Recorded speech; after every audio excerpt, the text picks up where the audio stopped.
Hi friends, welcome to Batti Beats. ఈరోజు మన recipe వచ్చేసి గులాబ్ జామున్. దీనిని ప్రసాదంగా కూడా వాడవచ్చు. స్వీట్ వినాయకుడికి ఎంతో ఇష్టమైనది. దీన్ని తిన్నవారు వారవా అనవలసిందే.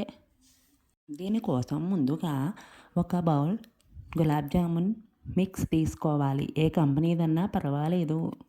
తర్వాత దానిలో కొంచెం నెయ్యి వేసి నీళ్ళు వేసి స్మూత్గా వీడియోలో చూపించినట్లు చపాతీ పిండి టైప్లో కలుపుకోవాలి. అలాగని రఫ్గా కలపకండి, చాలా స్మూత్గా కలుపుకోవాలి పిండి. అన్నీ ఒక పావు గంట అలా పక్కన ఉంచండి మూత వేసి. లోపు పాకం సిద్ధం చేసుకుందాము. ఒక కప్పు పొడికి 2 కప్పుల చక్కెర వేసుకుని 2.5 కప్పుల నీళ్లు వేసి గ్యాస్ మీద పెట్టండి. అందులో మరిగేటప్పుడు కొంచెం లాలక్కాయల పొడి వెయ్యండి, 2 లాలక్కాయలు చితగ్గొట్టి. అది జిగురు పాకం, బాగా పాకమేమీ రావక్కర్లేదు. జిగురు పాకం వస్తుందనగా ఫ్లేమ్ ఆఫ్ చేయండి. ఈలోపు ఒక పక్కన నూనె పెట్టుకుని డీప్ ఫ్రైకు నానబెట్టిన ముద్దని చిన్న చిన్న ఉండల్లాగా మీకు కావలసిన సైజులో చుట్టుకోండి. పొయ్య లో ఫ్లేమ్లో పెట్టి ఈ ఉండలన్నీ వేసి అటు ఇటు వేపుకోండి. హై ఫ్లేమ్ పెట్టేయకండి, లోపల పచ్చి పచ్చిగా ఉంటాయి. ఓన్లీ లో టు మీడియం ఫ్లేమ్ పెట్టి మాత్రమే వేపుకోండి. తర్వాత ఆ వేగినవన్నీ తీసి ఓ పక్కన పెట్టుకోండి. ఆ తర్వాత ఆ పాకంలో వేయండి వీటిని.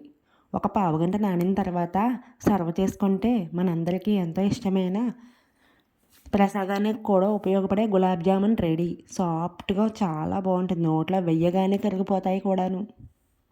దీనిని లక్ష్మీదేవికి, వినాయకుడికి ప్రసాదంగా కూడా చాలా మంచిది. ఈ స్వీట్ రెసిపీ ఈజీగా కూడా చేసేసుకోవచ్చు. వీటిని ఉండలు చుట్టుకున్నప్పుడు చేతికి నూనె లేదా ఆవు నెయ్యి రాసుకొని చుట్టుకోండి. సాఫ్ట్గా బాగా వస్తాయి ఉండలు.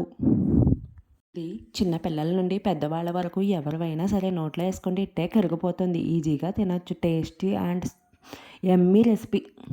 దీనిని చూస్తూనే నోరు ఊరుతుంది కూడా. మీరు కూడా ట్రై చేయండి. ఎలా వచ్చిందో కామెంట్స్లో రాయండి.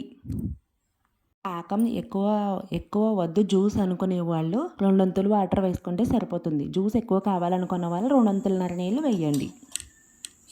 Please subscribe, share and like.